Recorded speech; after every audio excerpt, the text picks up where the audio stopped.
라디오 문학관 세계 단편 소설 50선 장폴 사르트르 원작의 벽 3부작 첫 번째 시간입니다.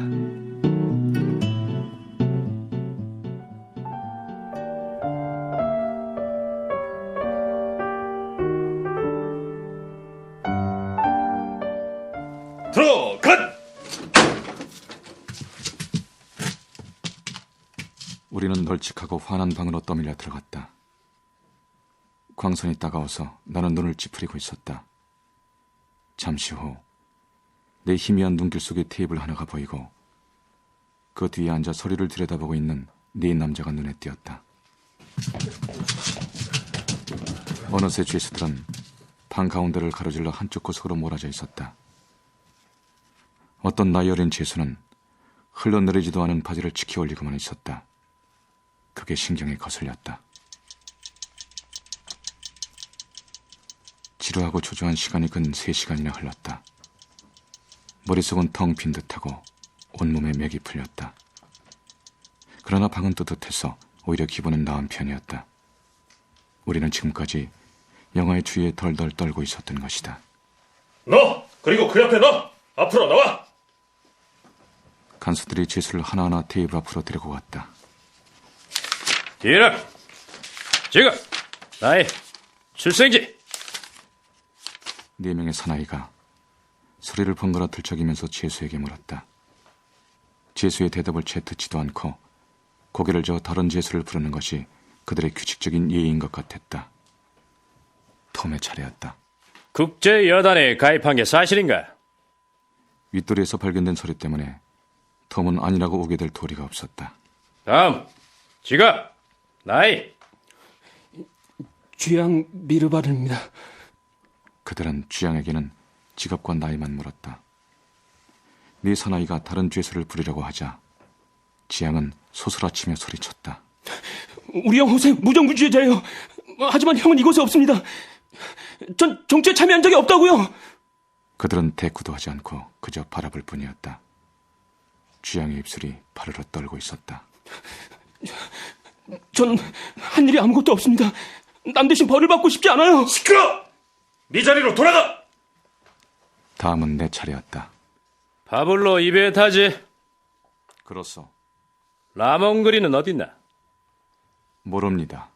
6일부터 19일까지 네 집에 그놈을 숨겨두었었지? 아닙니다. 그들은 잠시 서류에 무엇인가를 썼다. 간수들이 나를 밖으로 끌어냈다. 내가 방을 나와 복도로 들어서자 톰과 지양이 간수들 사이에 끼어 기다리고 있었다. 우리는 걷기 시작했다. 톰이 간수 한 사람에게 물었다. 자, 이제 우린 어떻게 되는 거죠? 뭐가? 이건 신문입니까? 아니면 재판입니까? 재판이다! 톰의 눈이 휘둥그레졌다. 그래요? 그럼 우리는 어떻게 되는 겁니까? 감방에 가서 기다리면 알게 돼!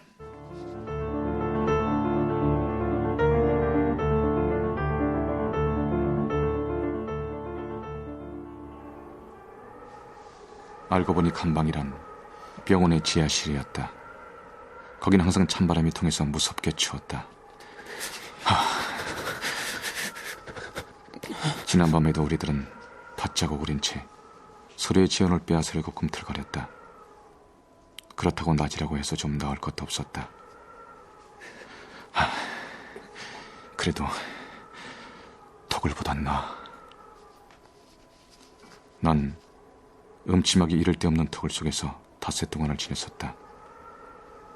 죄수는 많고 장소는 적어 아무데나 닥치는 대로 마구 몰아넣었던 것이다. 거기서 혼자 있자니 따분하고 지루했다.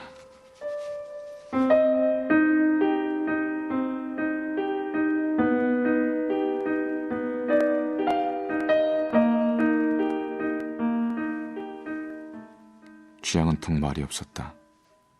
겁을 먹고 있는 데다 말로 한묶이기는 너무 어려웠다. 그러나 톰은 말도 잘하고 스페인 말도 곧잘했다. 지하 감옥에는 지프로 만든 방석 4개, 그리고 페인트칠이 거의 다 벗겨져가는 긴 의자 1개가 주인을 기다렸다. 우리는 간수에게 끌려 들어와서는 의자에 주르르 앉았다. 젠체, 다 틀렸나 보군. 내 생각도 그래. 하지만 저 꼬마야 어떻게 하려고? 쟤야 뭐 탓할 것 없지. 단지 투사의 동생이라는 것뿐이잖아. 나는 쥐양을 바라보았다. 그는 우리말을 듣고 있는 기색도 없었다. 톰은 무엇이 신났는지 두 손을 부비며 말을 계속했다.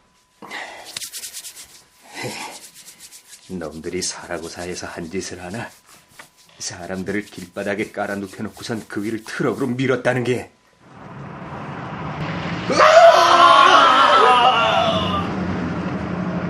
도망쳐온 모로코 사람들한테서 들은 얘긴데 뭐 탄약을 아끼기 위해서라나? 그렇지만 자동차 휘발유는 전략되지 않았을걸? 나는 톰의 얘기가 무척이나 귀에 거슬렸다. 왜 하필이면 이런 장소에서 이럴 때 그런 얘기를 할 게 뭐람. 하지만 톰은 계속해서 이야기했다. 그 길 위를 장교들이 서성거리고 있었대. 왜? 감시를 하는 거지. 무슨 일이 일어나든 상관이 없다는 듯 바지 주머니에 손을 찌르고선 사륙장을 힐끗힐끗 쳐다봤다는 거야. 죽일 놈들. 설마 여기선 안 그러겠지? 햇빛이 4개의 환기찬과 천장 위쪽에 있는 하늘 쪽으로 뚫린 동그란 구멍창으로 새어들고 있었다. 보통 때에는 뚜껑을 닫아놓지만 석탄을 지하실에 내려서 돌 때는 그 구멍을 이용했던 것이다. 톰이 덜덜 떨기 시작했다. 제기를 또 떨리기 시작하는.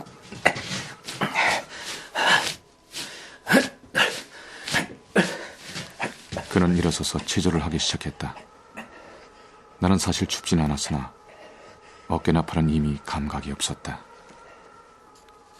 그러나 뭔가 허전한 기분이 들어서 윗도리를 찾으려고 무심코 주위를 둘러보았다. 그때 새 놈들이 우리의 두터운 옷을 벗겨 병정에게 주고 우리에겐 셔츠밖에 남겨두지 않았다는 사실이 생각났다. 그리고 입원 환자들이 한여름에나 입는 이 삼배 바지만 주었던 것이다. 얼마 후 톰은 씩씩거리며 내 곁에 앉았다. 어때? 제기를 숨만 더 가빠졌어.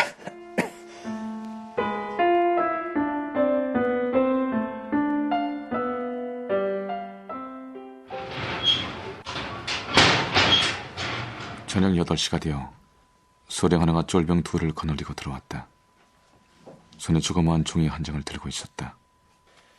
저 셋은 이름이 뭐지? 톰 스타인보크, 파블로 이베타, 그리고 쥐양 미르발입니다. 톰 스타인보크. 나 여기 있군. 넌 사형이다. 내일 아침에 총살이야. 파블로 이비에타지, 쥐양 미르발. 너희 둘도 마찬가지. 설마 그럴 수가... 전 아니에요. 소령은 눈을 둥그렇게 뜨고 그를 쳐다보았다. 네 이름이 뭐지? 지양 미르발입니다. 네 이름이 여기 있어. 넌 사형이야.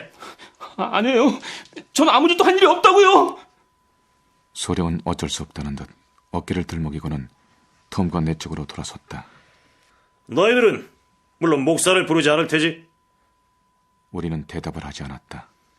의사가 한 사람 올 거다. 그는 너희들과 밤을 같이 지낼 허가를 받은 사람이야. 그럼 군대식 격리를 하고 그는 나갔다.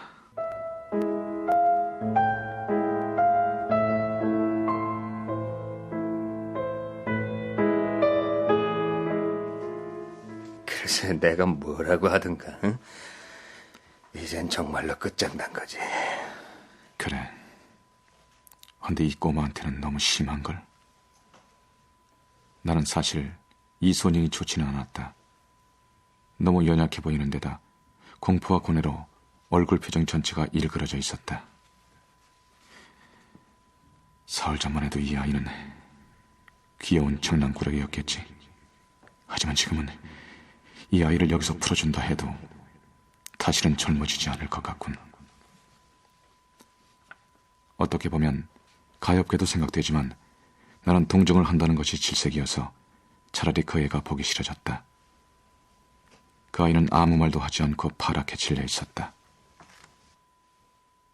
얼굴도 손도 마치 종이장 같군.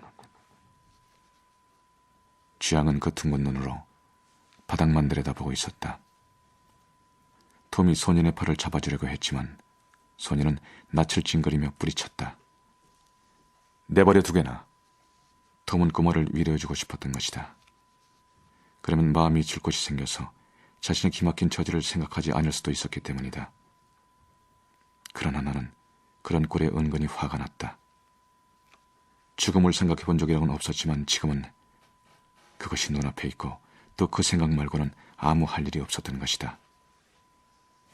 톰이 떠들기 시작했다. 자넨 사람을 죽여본 일 있나? 나는 대꾸하지 않았다. 난 말이야 8월 초 1에 6이나 죽여봤지. 그놈들이 날 쳐다보는 눈. 그는 우리의 처지를 잘 이해하지 못하고 있었다. 아니, 의식적으로 알려고 하지 않으려고 했다는 표현이 정확할 것이다. 그러나 나는 태어났다. 하룻밤 내내 생각해볼 여유가 생긴 것이다. 잠시 후에 톰이 입을 다물었다. 나는 곁눈으로 그를 바라다보았다. 그는 파랗게 질려 있었고 을씨년스러운 꼴을 하고 있었다.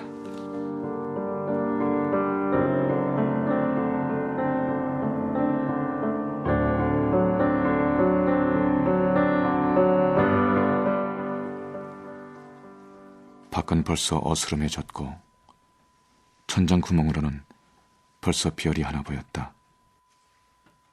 맑고 추운 밤이 올 듯했다.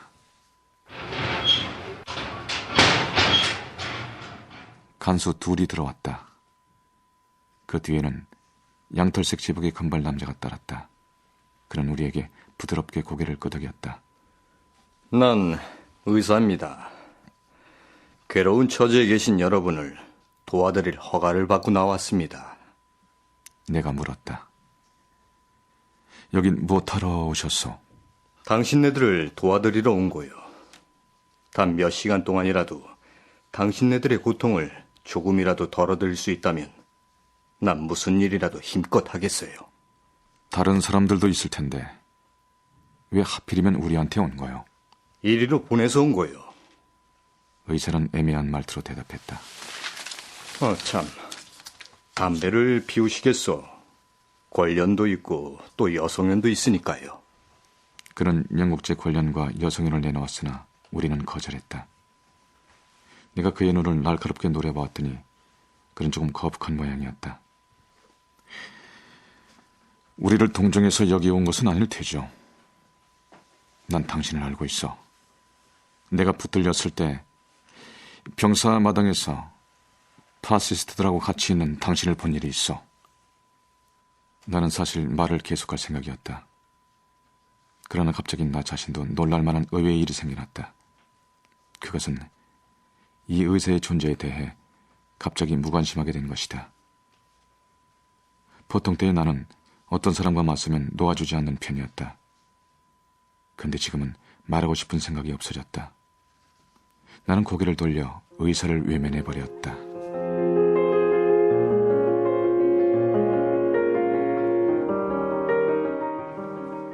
잠시 후에 고개를 들어보니 의사는 호기심에 차서 나를 지켜보고 있었다. 간수들은 집방석 위에 앉아 있었다. 간수 중에 한 사람인 페드로는 양쪽 엄지손가락을 돌리고 있고 또 한 명은 잠을 막느라고 가끔 고개를 뒤흔들었다. 페드로가 의사에게 물었다. 불을 켤까요? 의사는 고개를 끄덕끄덕했다. 마치 바보처럼 둔해 보였지만 그렇게 심술궂지는 않은 것 같다고 나는 생각했다. 페드로가 나가더니 석유램프를 가지고 들어와 한 구석에 놓았다. 희미했으나 없는 것보다는 나았다. 돌연 나는 무거운 짐에 깔린 듯한 느낌이 들었다. 관자놀이가 화끈거리고 골치가 마구 쑤셨다. 죽음의 징조도 공포도 아닌 이것은 무엇인가?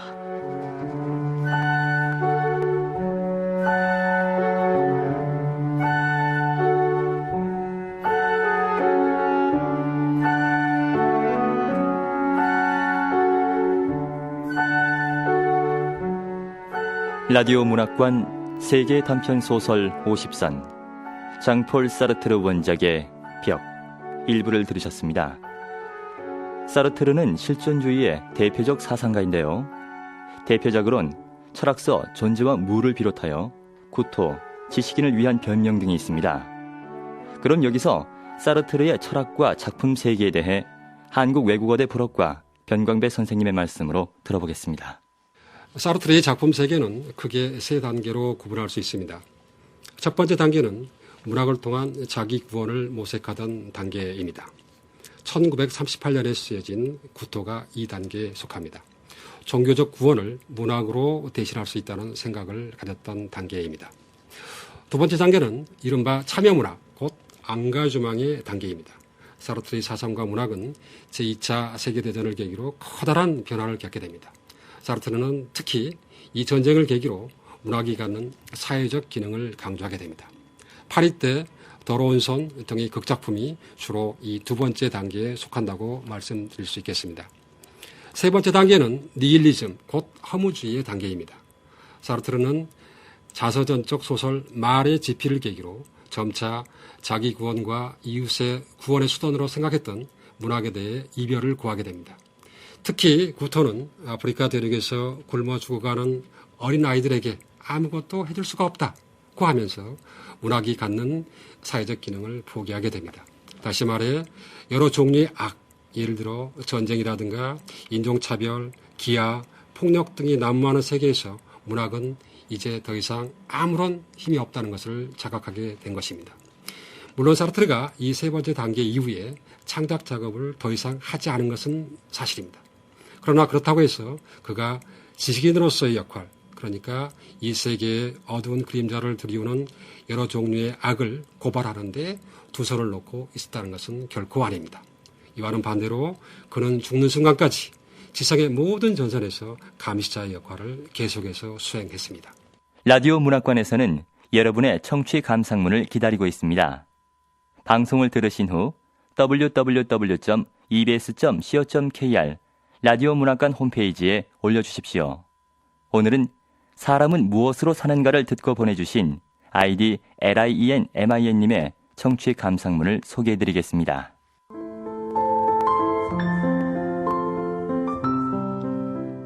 저는 우연찮게 톨스토이의 작품을 귀로 듣게 되는 감동을 누렸습니다. 세문이 미하일을 만나 외투를 주는 장면과 마트료나가 잔소리를 퍼붓다가 어느 순간 미하일을 가엾게 생각하는 장면이 인상적이었습니다. 천사가 들여다보는 나의 내면, 내가 헐벗은 사람을 만났다면 어떻게 했을까? 척박한 내 마음으로 찾아든 성찰의 기회였습니다. 세상으로부터 버림받은 사람을 만나게 됐을 때 인간의 도리를 다할 수 있을 것인가 반문해보지 않을 수 없었죠. 그리고 후미에 들려주는 작가의 문학세계와 삶의 세계를 듣게 되는 것도 독서 감상으로 가는 좋은 길잡이가 되어주더군요. 톨스토이의 인간의 대지주로서 누릴 많은 것들을 포기하고 농민들의 비참한 삶에 대해 성찰하고 그들을 위해 노력했던 삶, 그런 삶을 살았기 때문에 사람은 무엇으로 사는가와 같은 명작이, 인간애가 물씬 풍기는 명작이 탄생할 수 있었던 것이 아닌가 생각해 보았습니다.